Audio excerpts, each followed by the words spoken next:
because of the draw that they have behind them. I think if there were a way for the Stage 1 decks to keep up with that somehow, whether it's more supporters or to consistently eliminate the Stage 2 draw, behind it, then, you'll have an even field.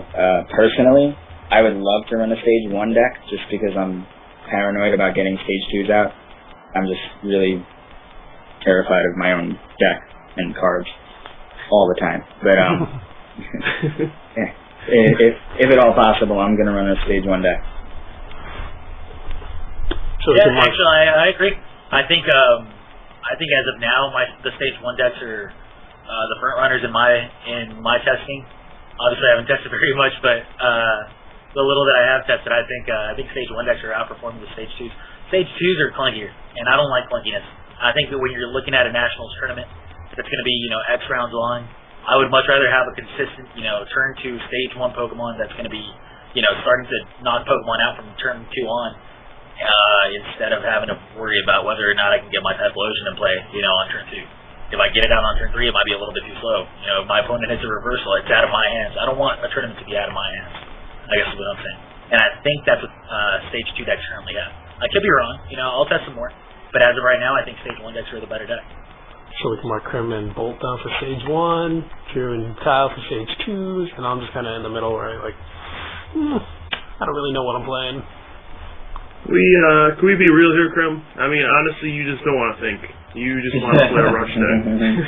Well, I mean, that's actually a big plus. I don't have to think in a 9-round tournament too, That's actually a big I don't want to sit there and try to figure out a way to come back when I'm down 3 prizes every round. Yeah, that's just not fun. I mean, it's fun, but it's just not good for day. It's nice that Nationals is a lot shorter now in terms of the amount of time we go per day, because if you had to go 9 rounds straight, by the end, if you had to think really hard all 9 rounds, then you're going to be playing really, unless your endurance is really good, your 9th round play is going to be pretty bad.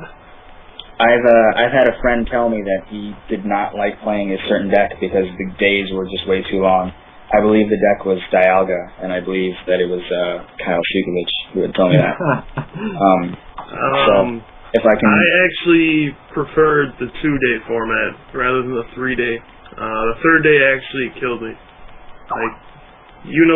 As well as I do, between the days of the tournament, you don't want to go to sleep. You just kind of want to hang out with the friends you only get to see once or twice a year. So by the time I got to the 3rd day of Nationals, I was exhausted, and I would rather just play the tournament out in 2 days. So I think the 3rd day kind of does take a toll on you if you're going to play a deck that requires more thinking. That's probably just because you didn't get any sleep, though, right?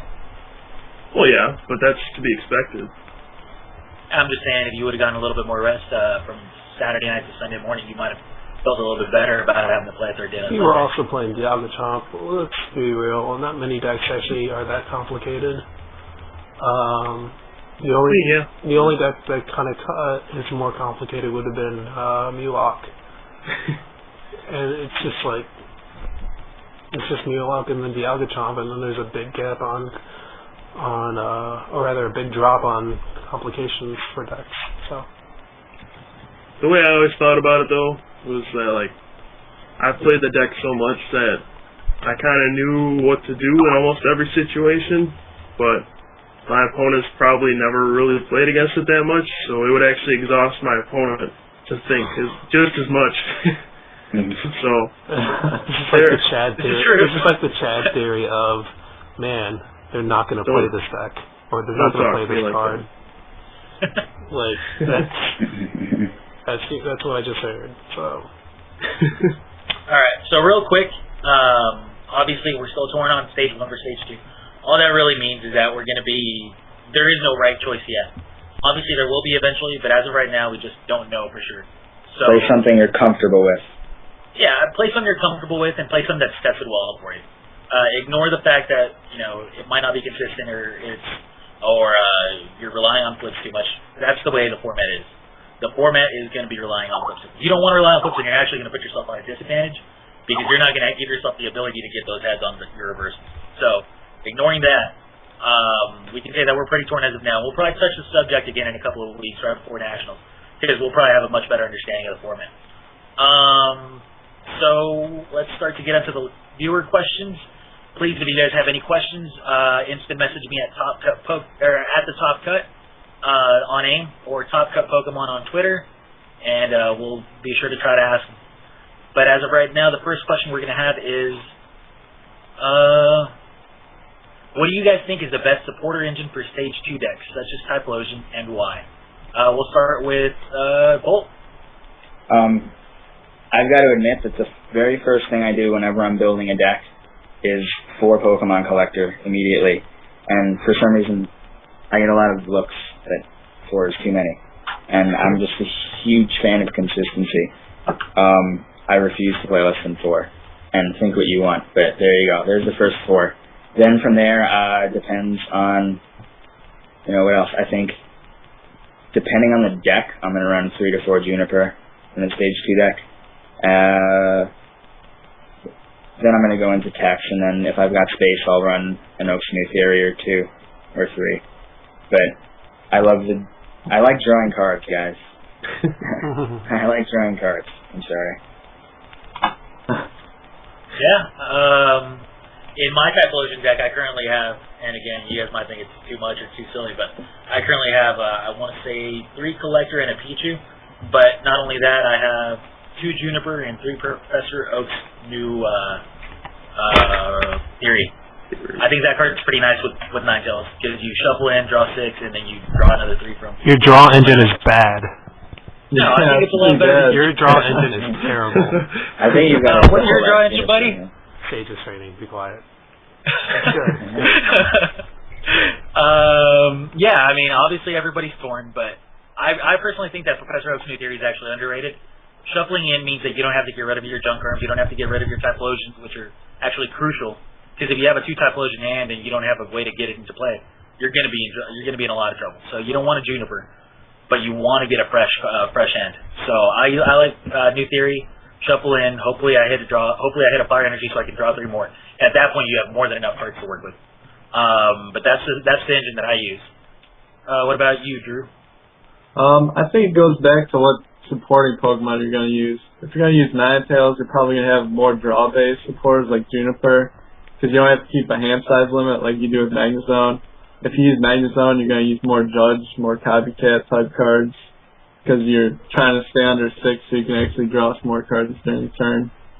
So you're going to have the collectors like Bolt said. You're probably going to have a couple Cleflos in there also, but going back to it, it really depends on the supporting Pokemon for me. Sounds good. Kyle? Yeah, I think Drew hit on a good point. It really depends on what you're trying to aim for. I think with Ninetales, you can really run whatever you want, because there's no limit on your hand size. You just have to get Fire Energy and you're good to go. But with Magnezone, it's more like you have to tailor your whole trainer engine so you can actually draw more cards, which means maybe more junk arms, communication, maybe even dual ball instead of collector, just so you can actually play cards from your hand. So yeah, you gotta put some thought into it. And I think people are kind of forgetting about Twins. I mean, it's still a pretty good card. I haven't really seen it pop up in many decks, but Twins is pretty good. And not as many as I should. Not many decks can use it though. Yeah, I don't think many decks can use it either. Because what are you not running because you're running Twins? Well, why aren't you just running it in the first place if it's a Stage 2 deck? Well, it's depends on what Stage 2 deck you're talking about, but yeah, I mean, it is, a lot of things are Pokemon dependent on your build, but most of the good Stage 2 decks can't afford it. I feel like a deck that runs Ninetales is just going to burn through so many cards that you don't really need Twins. But then, in most other cases, I think Twins is an excellent fit. Yeah, so for example, I guess when I was talking about my supporter engine, I was talking about Ninetales. Obviously, when you get to Magnezone, you can't really use things like Juniper, because it doesn't work well with Magnezone. So let's focus a little bit on Ninetales, just because I'm a little bit curious as to what you guys think. What do you guys think is better? Do you guys prefer to use something like the Juniper with your Ninetales when you could potentially get rid of your Typhlosions or Emboars or whatever you're using? Keep in mind, obviously, that this format is a little bit strange right now, and a lot of people are having trouble fitting in things like Flower Shop Lady or other recovery cards, and when your Typhlosions or your Stage 2s are gone, they're gone for good. So, do you guys advocate the use of Juniper over other draw cards? No. I think Juniper is the worst card for a Stage 2 deck. Straight up, because you discard too much. You just discard too many good cards. Like Typhlo or Magnezone or any of those decks. You discard a Magnezone, it's not coming back. Ever.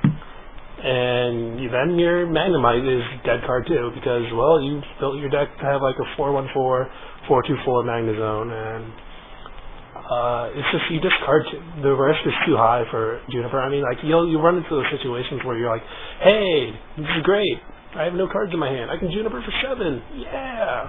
But then you're like, and then there's so many other situations where you're just like, well, I'm gonna lose the game if I don't Juniper here.